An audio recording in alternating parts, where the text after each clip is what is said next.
Já vás vítám v našem bonusovém obsahu na Patreonu, kde dáváme bonusové obsahy k tématům, která byla zajímavá, která se vám třeba líbila. A jedno z nich je téma vyhoření, nebo respektive jak nenechat vyhořet sebe a svůj tým, kde jsme jako hosta měli Vladislava Sochaniče a já ho tady vítám, já tě tady vítám, ahoj. Vlado. Ahoj. Ahoj.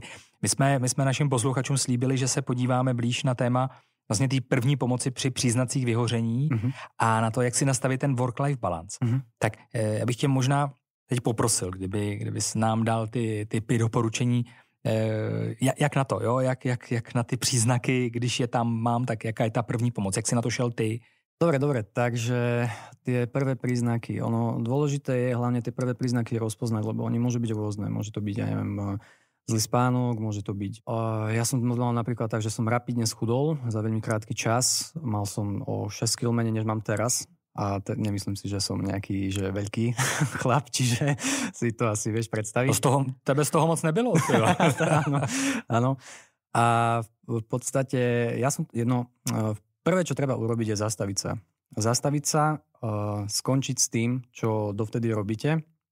To je úplne jedno, či to je práca alebo iné veci. To je presne to, čo som spomínal aj v tom podcaste, že porozmýšľať nad tým, že či to za to stojí reálne, lebo zdravie máme iba jedno. A ja mám tú hypotéku. Jasne, ale keď sa odpálíš na 9-10 mesiacov alebo rok, tak aj tak tú hypotéku nesplatíš, lebo nebudeš schopný pracovať a ešte ubližuje svojej vlastnej rodine. Čiže to je celé o tom.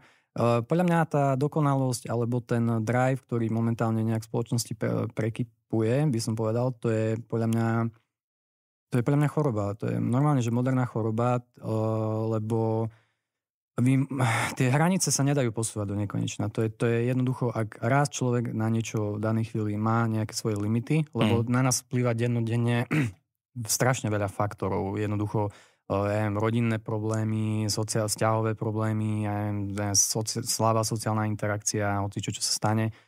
A to všetko ovplyvňuje náš výkon.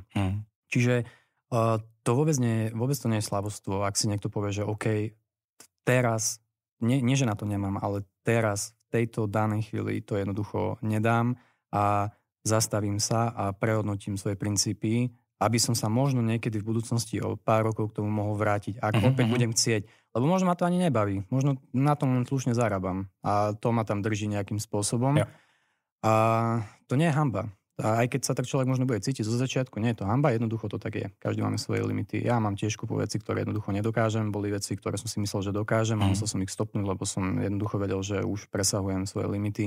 Alebo že to jednoducho nedám. No a jak to dělal třeba s těma závazkama? Jako víš co, možná úplně neměl třeba takový jako to závazky, ale víš, jako prostě, jak jsi to vlastně řešil? Dobře, ono tě to jako vyhodí stejně, že jo? To tělo si řekne, ležíš a nevstaneš, ale ty závazky nějaký máme. Tak co mám dělat v tuhle chvíli? Myslíš tie finančné záväzky? Třeba finanční, finančné záväzky. No tak ja som mal to šťastie, že ja som tedy nemal veľmi extra veľké finančné záväzky. Ja som vlastne platil iba nejaký nájom. A tuším to bolo, nájom som platil. Ale tak na druhej strane ja som mal aj to šťastie, že ja som bol vychovávaný mojim otcom od malička k samostatnosti. To neznamená, že teraz sa o mňa nestaral alebo mi nepomáhal. To nie je to v žiadnom prípade. Ja mu vďačím vlastne aj za to, akým som človekom. Ale skôr on ma viedol k tomu, že ak sa ti niečo v živote stane, tak v prvom rade sa musíš spoliehať na seba, až potom na druhých. A takýmto štýlom ma vždy viedol pri určitých veciach. A vďaka tomu napríklad ja som sa pomerne doskoro osamostatnil v tom zmysle, že som začal pracovať na rôznych proste veciach, rôzne fušky, brigady a tak ďalej. A vďaka tomu som sa veľmi skoro naučil pracovať s peniazmi. Čiže som si šporil. Tým sa povedať. Čiže vlastne mne, keď sa táto situácia prihodila, tak samozrejme bola tam aj podpora z rodiny, hlavne od starých rodičov a tak ďalej. Ale bolo tam vlastne to, že ja som mal pomerne dosť, nie že veľkú finančnú rezervu, ja som vlastne celú minul na to obdobie, ale pomohlo mi to. Ak má niekto napríklad záväzky, že má hypotéku alebo ja neviem, musí splácať nejaké iné veci v rámci banky, teraz mi nič nenapadá, karty alebo čo to je jedno, proste nejaký úver, to všetko sa dá vyriešiť. Dnes vám vedia vystaviť aj splátkový kalendár na takéto veci. Jednoducho jediné, čo musíte spraviť, je ísť a povedať, dostal som sa do takéto situácie, A tá banka sa s vami dohodne, pretože to sú jej peniaze. Ona tie peniaze chce získať. Čiže či to pôjde kratšie, dlhšie, alebo na tom časom možno aj prerobíte na základe tých úrokov alebo podobné veci, tak stále nám to stojí za to, že sa dožijete, ja neviem, to, že naspäť naskočíte na tú vlnu, alebo že uvidíte deti vyrásť, alebo že ja neviem, že sa vám nerozpadne manželstvo, alebo že si niečo nespravíte. Napríklad. Čiže to je len o tom, že aké máte mentálne nastavenie. Neexistuje problém, ktorý by sa nedal vyriešiť. Neexistuje. Naozaj. Akože pokiaľ človek netrpí nejakou nevyliečiteľnou závažnou chorobou, tak všetko ostatné z môjho pohľadu je také plitké. Samozrejme, každý máme vnímanie tých vecí ináč, pretože každý máme iné okolie okolo seba, iné veci, ktoré sme si zažili a tak ďalej. Pre niekoho je najväčšou katastrofou to, že ráno stane, pôjde do práce, vráti sa z práce a nič ďalej nemusí riešiť. Hej. A potom sa čuduje druhým ľuďom, že ja som to napríklad tiež počul. Bolo mi to povedané, že v jednu chvíli, že som strašne, keď sme vlastne rozbiehali startup, tak mi bolo povedané, od mojej bývalej priateľky mi to bolo povedané, že som strašne podráždený alebo negatívny alebo takýto. Ale tam to bolo tiež, vtedy som si uvedomil, že rozumiem jej, pretože ona mala iné vnímanie sveta ako ja.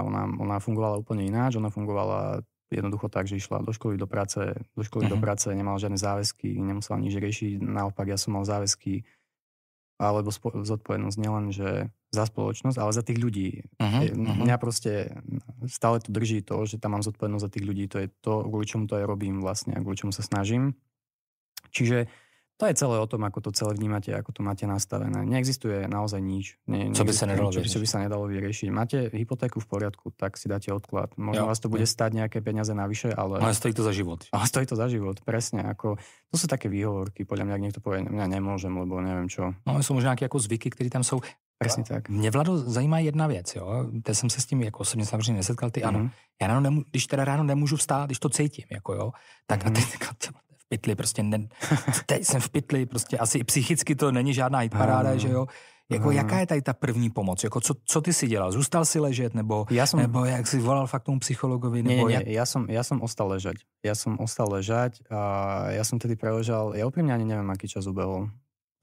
Ale ležal som strašne dlho v tej posteli a možno aj niekoľko hodín úplne bez pohnutia som proste premýšľal.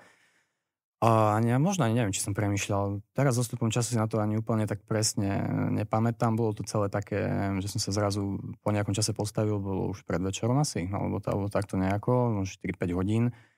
No a prvé, čo bolo, že som sa išiel napiť vody, potom som si ľahol, prespal som vlastne celý nasledujúci deň, ďalší deň a až vlastne potom, keď som si našiel na telefóne veľmi, veľmi veľa neprijatých hovorov a správ, tak som sa jednoducho zdvihol a u mňa to bolo také, že ja som vedel, že sa mi to prihodilo. Vedel som, že sa mi to stalo, pretože som cítil, že som úplne fyzicky a emočne vtedy na dne. To znamená, že aby si to predstavil, keby vtedy ku mne niekto príde a mi povie, že poď so mnou, ja neviem, do Košíc z Bratislavy. Teraz, keď pôjdeš so mnou do Košíc, len tak, lebo chceš, dám ti, ja neviem, 100 000 eur.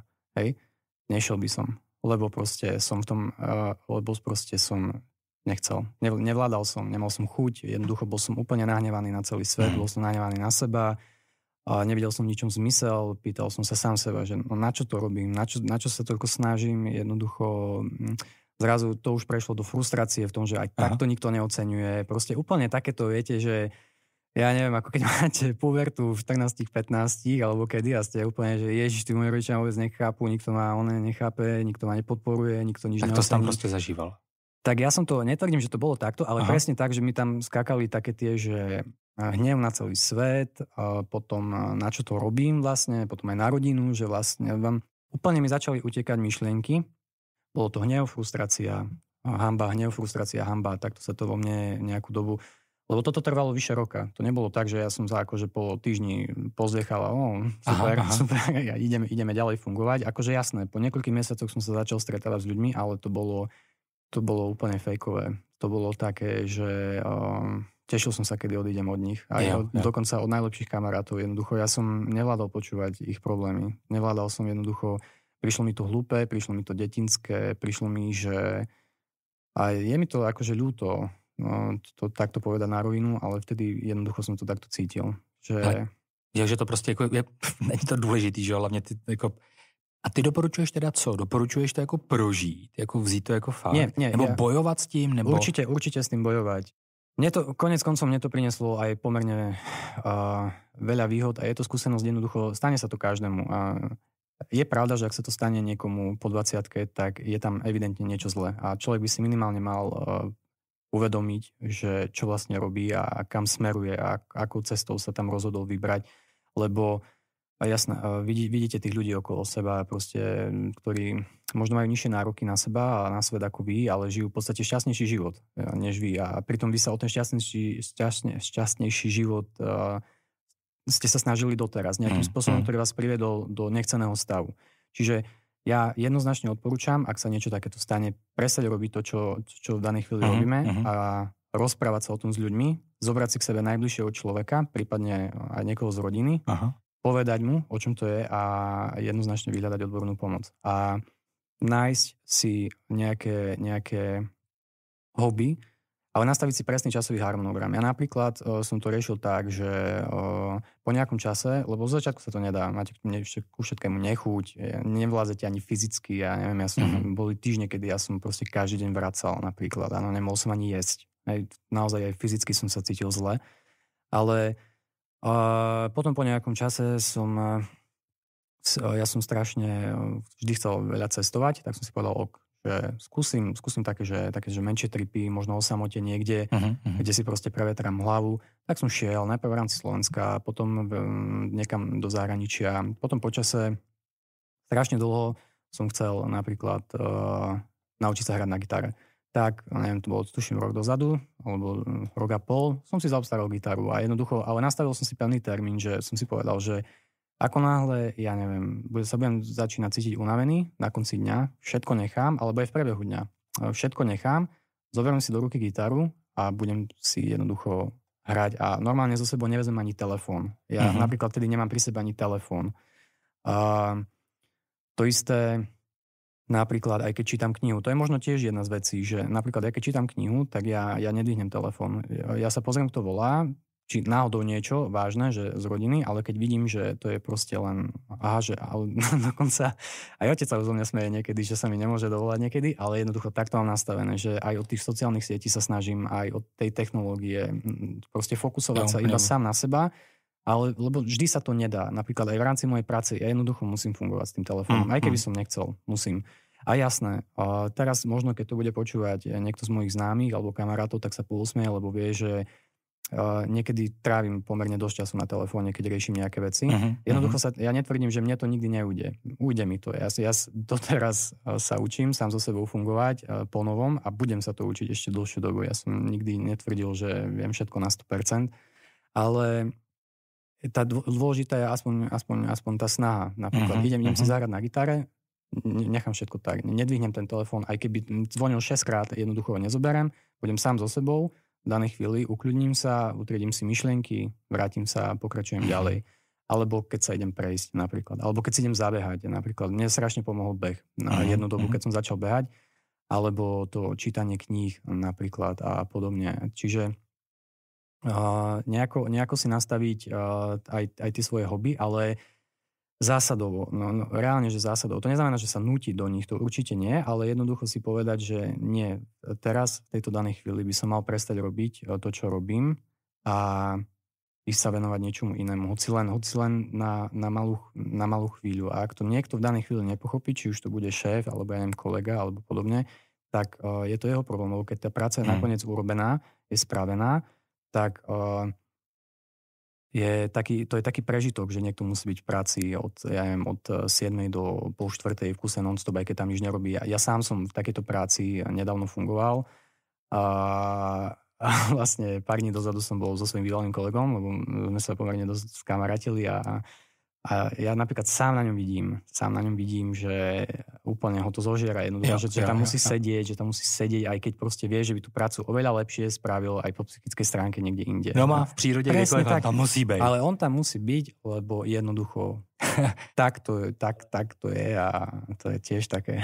Vlado, tady jsi mě úplně připomněl, já když jsem dělal v jedné firmě, tak vždycky, když jsem odcházel domů, ale na čas, jako 15:30, nebo fakt nevím, tak tam byla ta moje šéfová. A tady, když jsem šel, tak se takhle podívala na hodinky.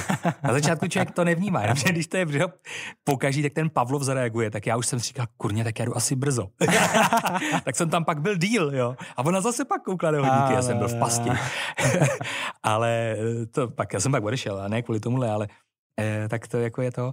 Co bys ještě doporučil ty v tom jako nastavení toho work-life balance? Ty už tady něco řekl, jako zajímavý tipy, to znamená jako vybodnout se na ten telefon, ať si zvoní, prostě teď jsem soustředěný na to, co dělám. Ano. To je nějaká moje, když jsem nějaká moje věc, tak prostě soustředěný, nenechám se odbíhat. Mám nějakého koníčka, kterým se prostě zabývám, který mě baví. Jo, v případě, že prostě najít si něco jiného. Co ještě bys doporučil k tomu work-life balancu dělat? Nepracovať po pracovnej dobe. Aha, to je úplne, ale málo ľudí to dokáže. To reálne, akože, keď prišiel home office teraz v rámci pandémie COVID-19, tak to bolo také, že všetci predpokladali, že ten pracovný výkon sa zlepší, že tá psychika tých zamestnancov sa zlepší, že oni budú šťastnejší, lebo budú môcť byť doma a tak ďalej, lenže ja sám som videl vo svojom okolí ľudí, ktorí reálne sa mi priznali a že Vlado, prišli za mnou a povedali, Vlado, mne sa proste stala taká vec, že včera o 9:30 som si uvedomil, že triedím firemné maily. O 9:30 večer. A no ja si neviem predstaviť, že by ten človek ináč sedel vo firme do 9:30 a triedil tie maily. Čiže ono to je také, že povieme si no dobre, akože nepracovať po pracovnej dobe, ale je to ťažké a treba to robiť. Napríklad v tej bývalej práci, ktorú som teraz spomínal, u mňa to bolo tak, že ja som so sebou nenosil ani firemný mobil. Napriek tomu, že som zodpovedal za pomerne dosť veľa projektov, jednoducho som odišiel a všetci to nevedeli, že jednoducho po tomto čase ja už proste neriešim. Aj keby horelo v tej firme, tak mňa to absolútne nezaujímalo, lebo ja som svoje proste odrobil najlepšie, ako som vedel a idem teraz proste sa venovať sebe, lebo deň má proste príliš málo hodín. Možno ešte taká v rámci toho work-life balance, ale to je skôr už tiež také, že do psychiky je mať rád sám seba. Toto je veľmi dôležité. Bez toho, aby ste nemali radi sami seba, tak si ten work-life balance nikdy nedoprajete, lebo až v momente, keď si uvedomíte, akú máte hodnotu ako človek, tak vtedy sa o seba začnete starať a vtedy všetko ostatné bude pre vás maličkosť a vy budete vždy na prvom mieste, lebo napríklad treba si uvedomiť jednu vec. O mne osobne sa hovorí, teda kamaráti hovoria, že ja mám taký ochranársky komplex, čo je pravda. Ja jednoducho niekedy teraz už pomenej po tom vyhorení, ale aj podľa mňa aj to dospelo k tomu, že som sa dostal tam, kde som sa dostal, lebo som si problémy druhých príliš bral k sebe a jednoducho som sa nad tým zamýšľal a ako im pomôcť a seba som tým pádom dával stále do úzadia, až sa mi toho nakúpilo tak, že som to jednoducho neuniesol, áno. A vlastne, čo som to chcel povedať? Že môžete, jasné, starať sa o manželku, byť starostlivý o deti, o priateľku a tak ďalej, ale pokiaľ sa nebudete starať sami o seba, tak vás to dobehne a vtedy sa nebudete schopní postarať ani o druhých. Čiže to sme opäť pri tom, že nikto nebude ten život žiť za nás a jednoducho bez tej nejakého váženia si seba samého a svojich schopností sa ten work-life balance nikdy sa nenastaví. Nikdy. Lebo proste v kúsku to bude o tom, že vám niekto bude vraviť, nie, musí to byť dovtedy, pokiaľ človek si sám seba uvedomuje, je natoľko uvedomilý, že vie, že spravil som preto všetko, viem, že som to schopný spraviť zajtra, viem, že to bude v poriadku, tak ako to má byť, tak proste vtedy vie povedať, že OK, je mi to aj tak jedno proste. A ak to stojí tomu človeku za to, aby to napríklad vyhodil z práce kvôli tomu, alebo ja neviem čo, tak to je opäť lepšie pre nás samých, lebo tým pádom pracovať pre takého človeka je zlé. No, a len nás to posunie někde jinde nakonec. Ale Vlado, víš, co mě úplně napadá? Ano? Že bych naordinoval vyhoření našim obou republikám tady a vydošli k takovému jako prozření.